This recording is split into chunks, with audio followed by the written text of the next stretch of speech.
Welcome to part 39 of the Basic Training Booster Pass Edition. Today we're going to cover everything you need to know to play Koopa Cape on 150cc. The recommended build for this course is going to be Daisy, Bitty Buggy, Rollers, and Paper Glider. Things start off complicated and pretty much stay there for the whole run. As soon as you start, build up a mini turbo and then do a tight-ish left drift off the ramp. The idea is to mini turbo trick while grabbing coin 3 because this helps us take a really tight line around the next left turn. But if you have to go wide a little bit, that's okay too. Either way though, land in a right drift but don't build up a mini turbo. Instead, do a left drift and mini turbo and then follow it up with another left drift to grab the 2 coins. This strategy is much more precise than it looks, and I don't think it looks particularly easy to begin with, so if you're having trouble then just ignore that first mini turbo and start a left drift when you can put yourself in a good position to grab the coins. Moving on, if you've got good soft drifting you can super mini turbo around this right turn and then immediately start a left drift. What we want to do is build up a mini turbo quickly and release it in midair so that we can get a little boost while still taking a tight line around the right turn. If you try to trick off this ramp, it'll carry you way too far to the outside, which loses you a lot of time. Moving on to the rapid section, there's a really cool strategy that we can do at the start here, called a Kusan slide. I've got an entire video talking about the mechanics and the history of this technique, but all you really need to know here is that after tricking off the ramp, land in a left drift. If you then press the jump button to start another drift within a couple frames after the trick boost runs out, it'll extend that boost a bit. One thing to point out here is that I'm purposely not hopping out of the drift or trying to start another one, even though it would help me take a tighter line here. This is on purpose as the rushing water makes you move faster, and jumping takes you out of the water, which will slow you down. At the end of this section, we are going into the pipe. Make sure to start shaking your controller after hitting the orange boost panel, because later tricks are really slow here, and shaking the controller buffers the trick input so that it comes out as early as possible, which legit saves multiple tenths of a second over the late tricks.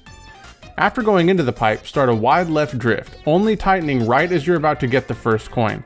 Your brain is going to tell you that you tighten up way earlier than you actually need to, so trust me when I say you really want to wait until like the last possible moment. Moving on to the Fail Me 7 Runs final pipe turn, unfortunately I don't have a ton of advice here as far as precise setups are concerned. You want to take the turn as tightly as possible, but you can't take it too tight, otherwise you'll go off the wall like a ramp and take a really bad outside line, or you'll hit the barrier at the top after the turn is done. The important thing though is that you want to be on the right side of the pipe after coming out of the turn for the final set of ramps here. Basically, when coming out of the pipe, there's a little waterfall off to the right, and Lord only knows why, but even though it seems like it'd be pushing you off to the right, for some reason it gives you a massive speed boost up the track. And so the goal for the ending bit is to try and come out of the pipe in such a way that we get into the waterfall as quickly as possible.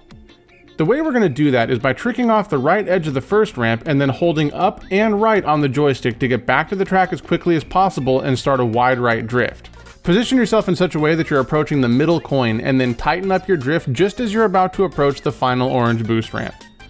Keep holding the drift and you'll take a really tight line around this last turn and charge up a super mini turbo. Release this as soon as you land so that you can boost into the waterfall as quickly as possible. And that's pretty much all the strats. Laps 2 and 3 play mostly the same as lap 1, except for the bit just before the rapid section. We're going to trick off the ramp here and then delay a bit before starting a right drift and building up a super mini turbo. You can pretty much just drive over the grass here before tricking off the ramp. Now, as far as the world record goes, the only thing it does really differently aside from, just being actually good at the game, is that they build up an additional mini turbo to mini turbo trick off this ramp. As you might have imagined, it's very hard to do this properly, which is why I don't go for it in my own run, even though it would save at least a couple tenths of a second per lap. So that's it for the strats. Let's talk about the track a bit more while checking out my current personal best. And as always, if you found the video helpful, don't forget to click the like button and leave a comment to let me know, because this helps increase the reach of the video in the algorithm, which massively helps out the channel. Thank you very much for that. Now, Koopa Cape. I'm gonna be honest, I kinda did this course dirty in my track ranking video.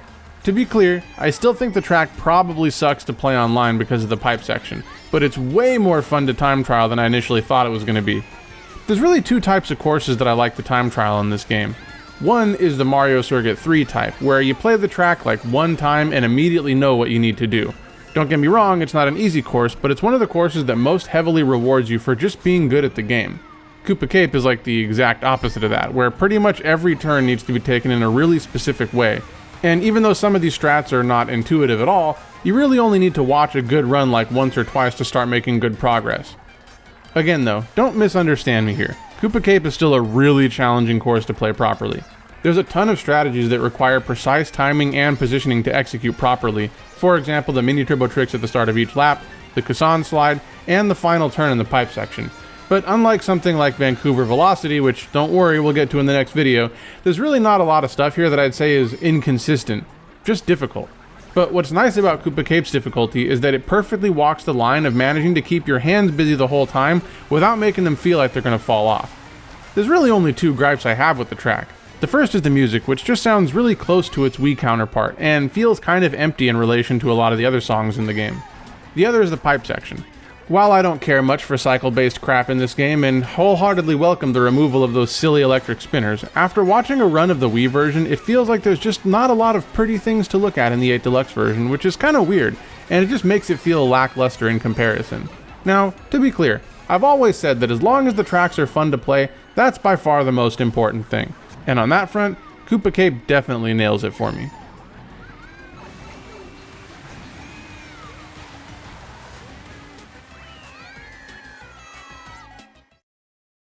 And that's everything you need to know to play Koopa Cape on 150cc. If you found the video helpful, don't forget to subscribe before you head out because I release new tutorials all the time and I've got a lot of fun videos planned. Thank you all very much for taking the time out of your day to do some basic training, and as always, I will see you in the next video.